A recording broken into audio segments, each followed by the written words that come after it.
नमस्कार सभी व्यूवर्स का हार्दिक अभिनंदन है, स्वागत है यूट्यूब चैनल पर। आज एचआरडी इंटरनेशनल स्कूल के यूट्यूब चैनल पर मैं महेंद्र सिंह आपके बीच में उपस्थित हूँ हिंदी के वो टॉपिक लेकर के जो छोटी क्लासों से लेकर के बड़ी क्लासों तक और यहाँ तक कि कंपटीशन एग्जाम तक आपके जीवन में वो साथ रहेंगे, साथ देंगे और आपके काम आएंगे। तो सबसे पहले मैं आप सबसे अनुरोध करूंगा कि इस चैनल को आप लाइक करें, शेयर करें और सब्सक्राइब करें, ताकि आप जैसे कई लोगों को ऑनलाइन शिक्षा घर बैठे इस महामारी के समय में सबको मिल सके। इसी कामना के साथ आज अपन टॉपिक शुरू करते हैं। जैसा कि आप देख रहे हैं कि बोर्ड के ऊपर लिखा हुआ है वर्णमाला। वर्णमाला हिंदी का वो टॉपिक है जो हिंदी को प्रॉपर अच्छी तरह से समझने, बोलने, सीखने और लिखने के लिए इसका बेहतर ज्ञान होना बहुत जरूरी है। किसी भी लैंग्वेज को आप देंगे तो उसका सबसे बेसिक जो टॉपिक होता है वो वर्णमाला ही होता है। आप हिंदी में वर्णमाला कहो, इंग्लिश में अल्फाबेट कहो, एक ही बात है। हिंदी को अगर आपको अच्छी तरह से समझना है, इसको अगर आप शुद्ध रूप में बोलना, लिखना, समझना और पढ़ना है, तो सबसे पहले बेसिक नॉलेज जो आपका मूलभूत आधारभूत ज्ञान जो है वो वर्णमाला का है। वर्णमाला सामने लिखा हुआ है, जितना टॉपिक दिखने में सरल और लिखने में जितना सरल है उतना वास्तव में ये सरल है नहीं। अगर इसको अपन गहराई से वर्णमाला को पढ़ें तो वर्णमाला बहुत डिफिकल्ट, बहुत एक कठिन विषय है। इसके अंदर कौन कौन से वर्ण होते हैं, वर्णों का उच्चारण स्थान क्या है, वर्णों के प्रकार, उन सब का अगर विस्तृत ज्ञान लें तो काफी समय लगता है, बहुत हार्ड भी है। हिंदी सब्जेक्ट जितना समझने में, जितना बोलने में, कहने में, सुनने में हमें सरल लगता है, उतना वास्तव में सरल नहीं है।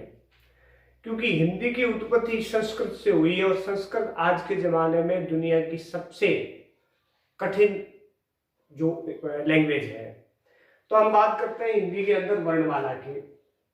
तो वर्णमाला के अंदर दो शब्द है आपके बीच में, एक तो है वर्ण और एक जो है आपके माला। दो शब्दों से मिलकर बना हुआ है ये।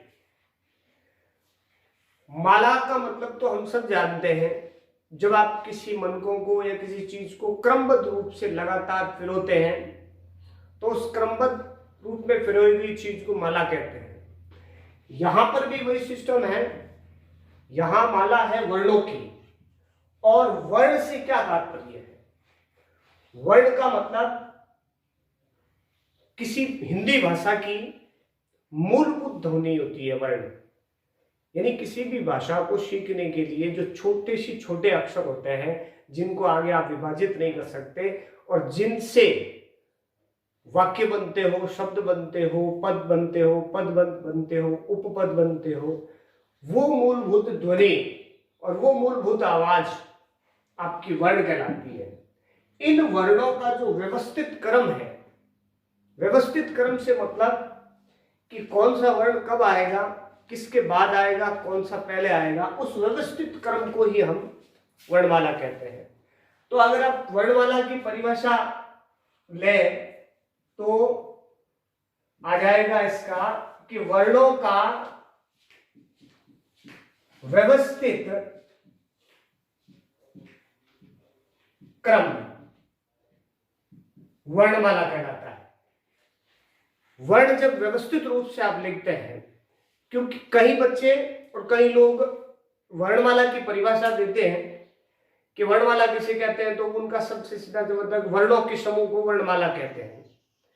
ये परिभाषा व्याकरण की दृष्टि से गलत है, क्योंकि व्याकरण के अनुसार परिभाषा का मतलब यही है कि जिस चीज के बारे में हम बताते हैं उस परिभाषा के अंदर सवाल नहीं बनना चाहिए। यानी कि उस चीज के बारे में ऑल ओवर पूरी जानकारी जिस शब्दों के अंदर या जिस शब्द समूह में, जिन पंक्तियों में दी जा सकती है, वही परिभाषा कहलाती है। तो अगर अपन कहें कि वर्णों के समूह को वर्णमाला कहते हैं तो वर्णों का समूह तो अगर आप उल्टा सीधा लिख देंगे, पहले क लिख देंगे, ख लिख देंगे, फिर क, फिर घ, च लिख देंगे तो भी समूह है। लेकिन यहां वर्णमाला का मतलब है, वर्णमाला की सही व्याकरण के अनुसार परिभाषा अपन देखें तो वो होती है वर्णों का व्यवस्थित क्रम, वर्णमाला कहलाता है। अब अगर अपन वर्णमाला के अंदर देखें तो हिंदी के अंदर वर्णमाला के दो प्रकार है, दो प्रकार के वर्ण पाए जाते हैं। वर्ण मूल रूप से हिंदी में दो प्रकार के हैं, एक आता है आपके स्वर और एक आता है व्यंजन। दो प्रकार के हिंदी में वर्ण होते हैं और इन वर्णों का भी उपभेद है, कहीं आगे उपभेद आएंगे। अब बात यह आती है कि स्वर किसे कहते हैं। तो स्वर की अगर परिभाषा अपन लें तो हम सबसे पहले ये देखते हैं कि इसकी परिभाषा से पहले कि किसी भी वर्ण का या किसी भाषा का उच्चारण कहां से होता है। तो हमारे एक कंठ के अंदर दिया हुआ होता है जिसको अपन कहते हैं वाक यंत्र। हमारे गले के अंदर जिसको आप कंठ कहते हैं या हम सब कंठ कहते हैं, ये एक विशेष प्रकार का यंत्र है जो प्राकृतिक रूप से बना हुआ है।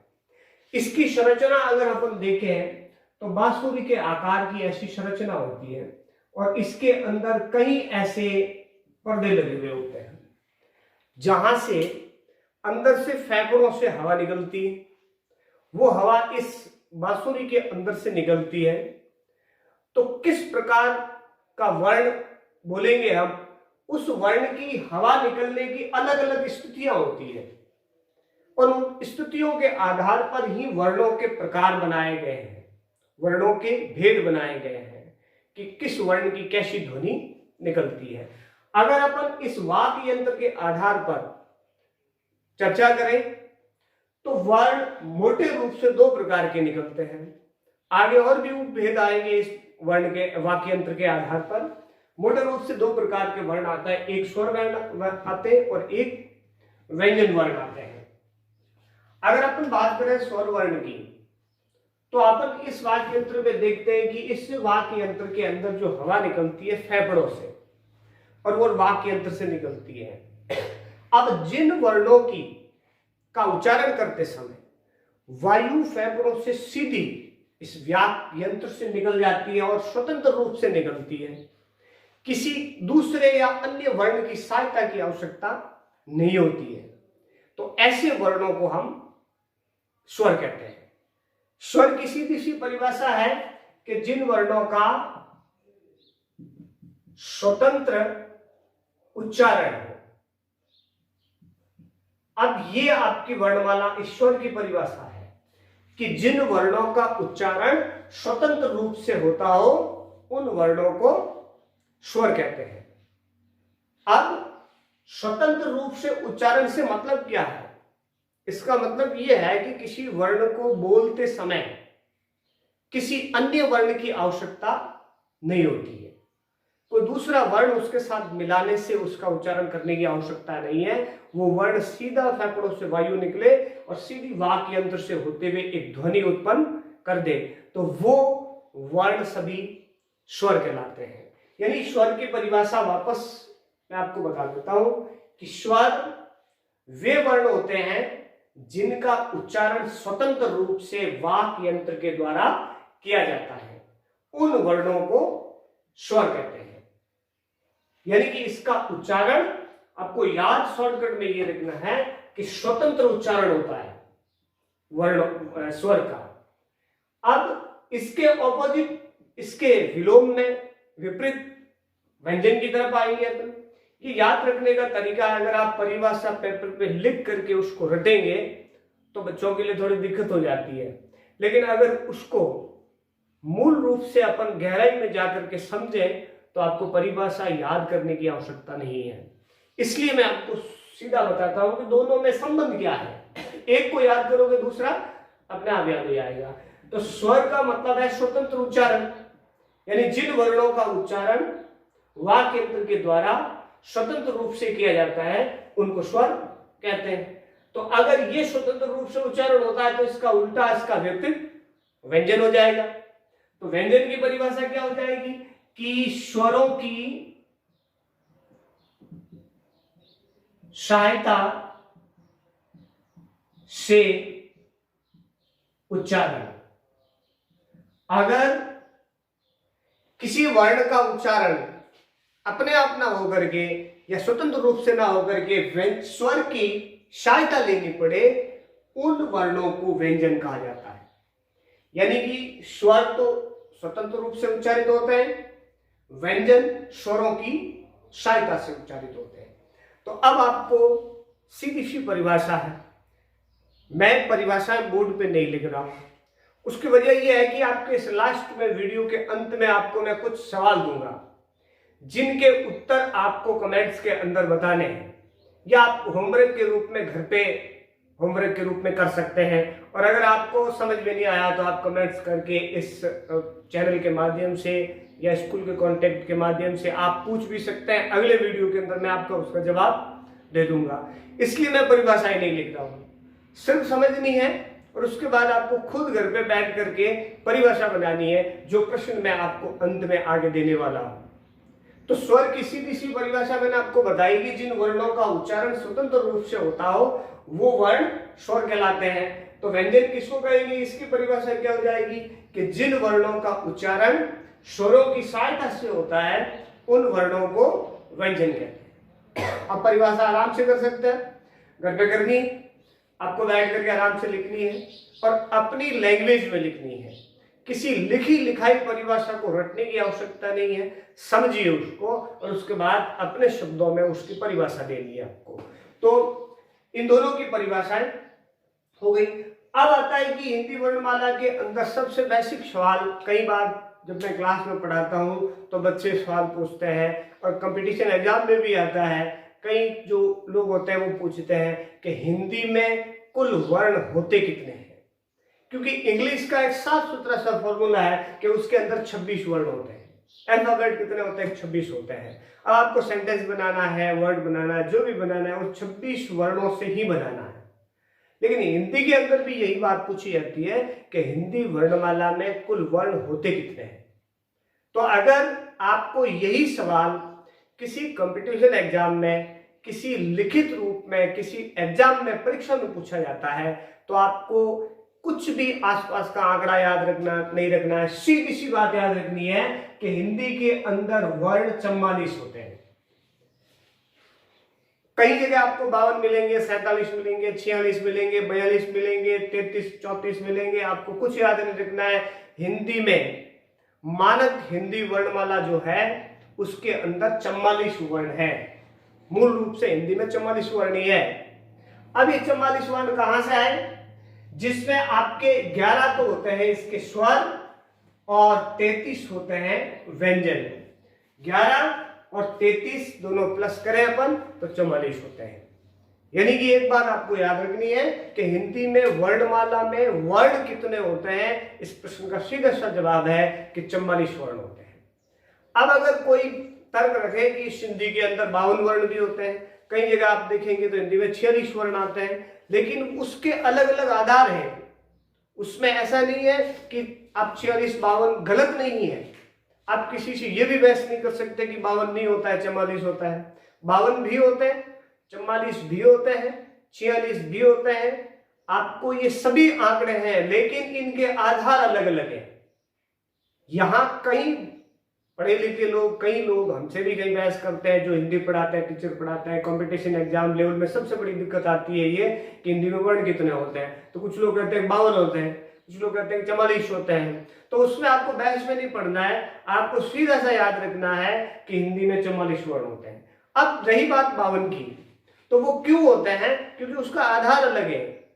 उच्चारण की दृष्टि से वर्ण अलग प्रकार के हैं, लेखन की दृष्टि से वर्ण अलग प्रकार के हैं, अलग संख्या है। क्योंकि हिंदी में कुछ वर्ण ऐसे भी हैं जो विदेशी भाषाओं से लिए गए हैं, कुछ स्वर ऐसे भी हैं जो विदेशी भाषाओं के हैं, कुछ व्यंजन ऐसे हैं जो विदेशी भाषाओं के हैं। जैसे आप हिंदी के अंदर अगर लिखते हैं तो ज के नीचे ऐसे बिंदी आती है, फ के नीचे ऐसे बिंदी आती है, ड के नीचे बिंदी आती है, ढ के नीचे ऐसी बिंदी आती है। ये अरबी फारसी भाषा के कुछ वर्ण है जो हिंदी में अपनाए गए हैं। इन वर्णों को आप अलग से व्यक्त नहीं कर सकते। ये वर्ण इस मूल 44 वर्णों के अंदर शामिल है। इसलिए हिंदी की जो मानक व्याकरण है उसके अंदर 44 वर्ण ही है। अब इनका कुछ जबान के हिसाब से उच्चारण की दृष्टि से इनका उच्चारण थोड़ा सा भिन्न है, इसलिए कहीं पर इन स्वरों को अलग माना गया है। इस हिसाब से हिंदी में 52 वर्ण हो जाते हैं।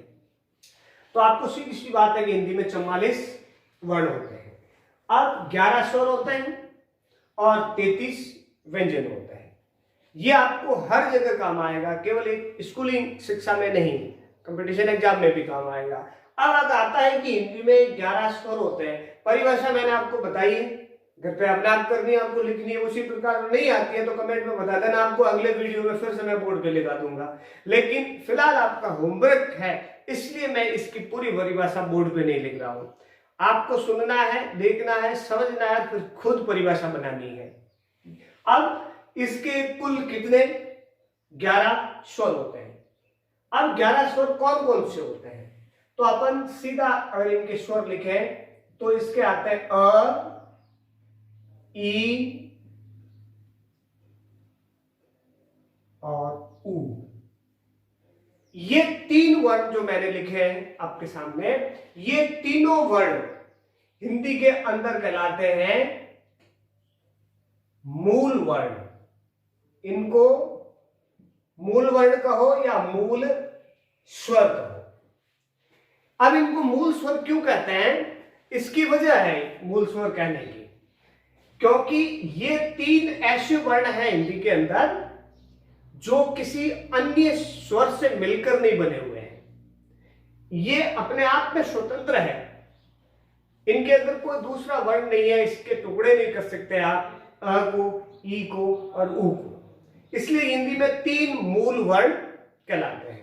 अब इन 3 मूल वर्णों के अलावा इनके बीच में एक और वर्ण आता है जिसको अपन कहते हैं बड़ा ई।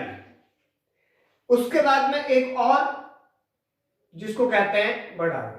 अब यहां वीडियो में आप देख रहे हैं कि ये वर्ण क्रम से नहीं लिखे गए हैं। उसकी एक वजह है कि हमेशा आप देखेंगे कि भाई सब जब हम पढ़ रहे थे छोटी क्लासों में तो हम वर्ण आता है कि अ के बाद आ आता है, आ के बाद ई आता है, ई के बाद ऊ आता है, ऊ के बाद बड़ा ऊ आता है। ऐसा नहीं, मैं इनके प्रकार के आधार पर लिख रहा हूं। इसलिए पहला जो आता है आपके अ के बाद में मूल स्वर आता है आपका जिसको कहते हैं ई, और ई के बाद में तीसरा मूल स्वर आता है उ। अब उ के बाद में जो स्वर अ और ई के बीच में एक स्वर और आता है जिसको अपन कहते हैं आ के बाद ई और उ के बीच में भी एक और स्वर आता है जिसको अपन कहते हैं बड़ा ई, और ई के बाद उ के बाद में एक और स्वर आता है जिसको अपन कहते हैं बड़ा ऊ। अब उसके बाद में आता है आपके री के बाद में जो अगला स्वर आएगा आपके वो आएगा ए, और ए के बाद में स्वर आता है जिसको आप कहेंगे बड़ा ए। ये हिंदी के अंदर 11 मूल स्वर है। 1 2 3 4 5 6 7 8 9, ठीक है। अब एक अ क्रम से अगर आप लगाओगे तो आ ई उ उसके बाद में री के बाद में ए और ए।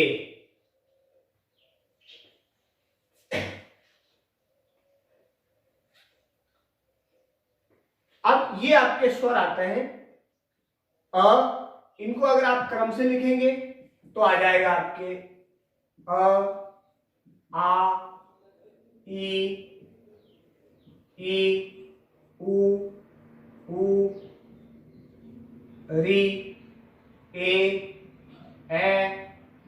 ओ और ओ।